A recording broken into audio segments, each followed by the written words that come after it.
Okay, so we have a teaching moment in one of these bee boxes. About 2.5, 3 weeks ago, we came out and checked, and there is a queen excluder, but we're also seeing eggs and larvae in the top box. And so I was hoping they could sort themselves out. I was out of town for a couple of weeks. They have not. So what we're seeing now is continued larvae and eggs in the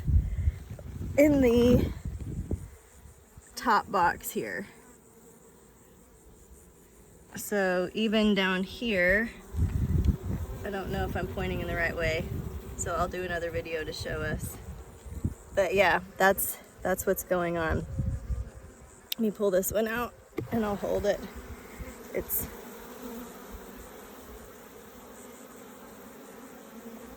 So either we've got two queens or the queen excluder has failed and she's moved up. So we'll be doing a little split. So we're just trying to fix the building that's going on by tamping down that wax that came out. They really are having some fun in there. It's like mom went out of town and they had a party in this colony.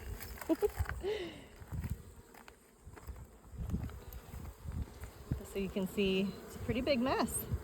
And even though we had the right bee space, they built honey in an odd way, and we're just here to clean it up.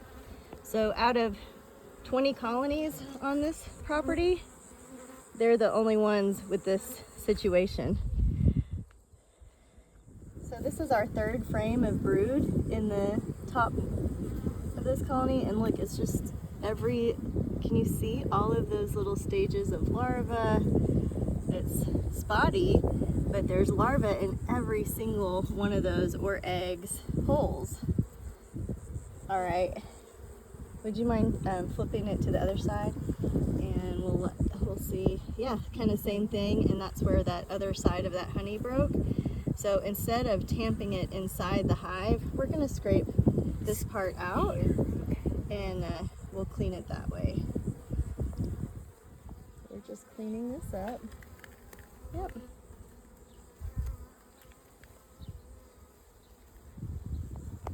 So this is the box of all of the brood that we just transferred over. So there's 1, 2, 3, 4, maybe 5 frames of brood, and we've had honey and open nectar, and so this is a really easy complete split that they did for us. This is the box that we just pulled everything out of and cleaned up a little bit and reorganized here. So I got a new bottom board down below. I'm going to carefully put this new little family here, and that worked out. And so their queen is in here, and can you show them what's inside of here? So what we have is this empty box where they were, and a second queen in here. So now we're going to start the process of looking for her and separating these two colonies, and that's our job for the day. Okay, so we are looking at this, and there's no breach in the system. There's no way the bottom queen could have crawled up to the top. So we feel pretty confidently that we had 2 queens, one on bottom and one on top. So these girls are just crawling down into there, and we're creating a split. Okay. She's not down yet. She's going down.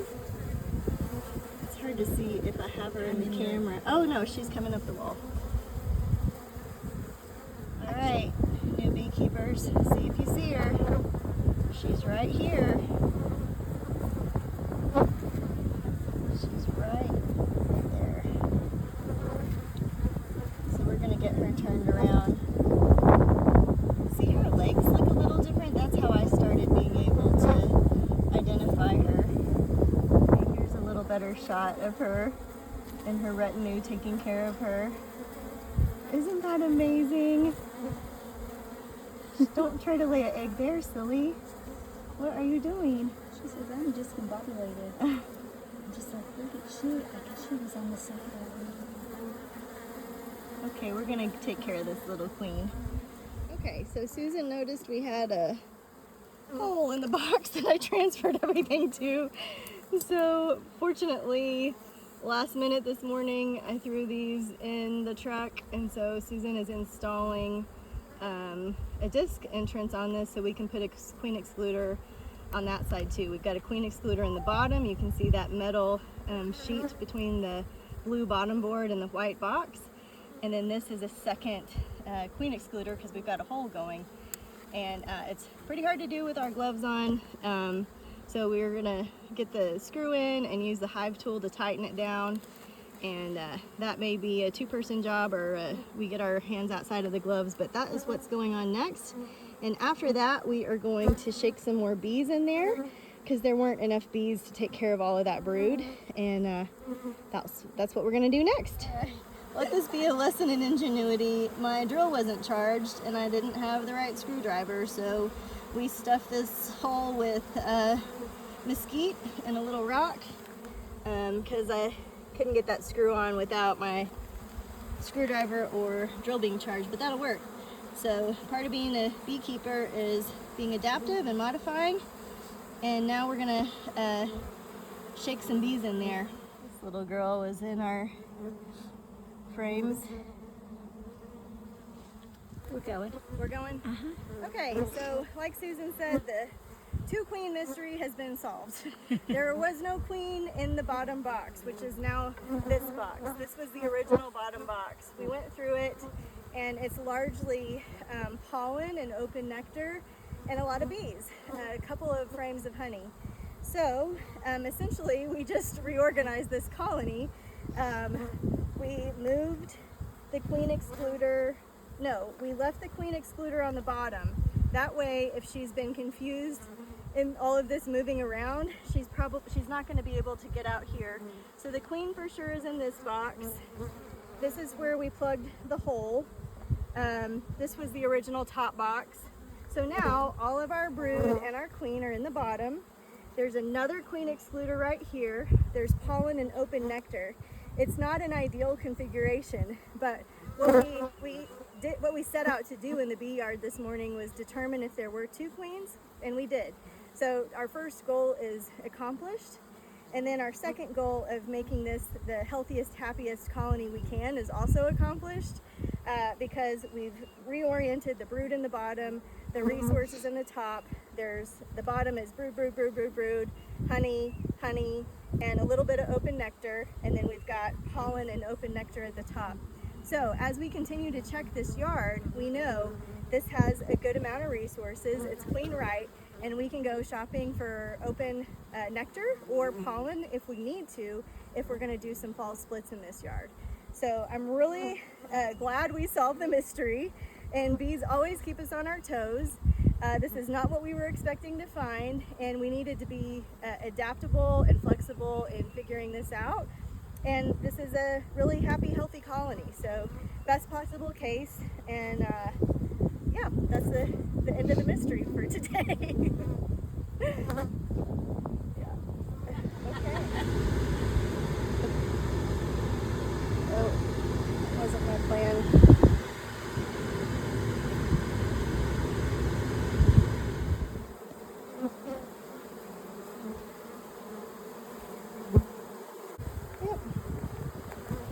Okay, so just to recap what we did, we were in pallet 4.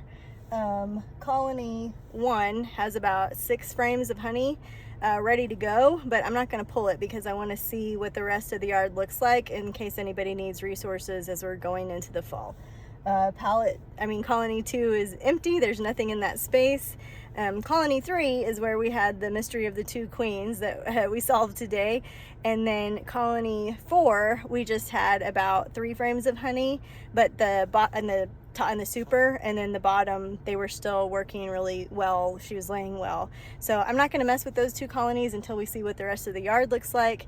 But the good news is everybody's really healthy. We didn't see any signs of varroa. We saw one wax moth that was just on top, and it was no big deal. It hadn't infested the entire colony. We just plucked it out.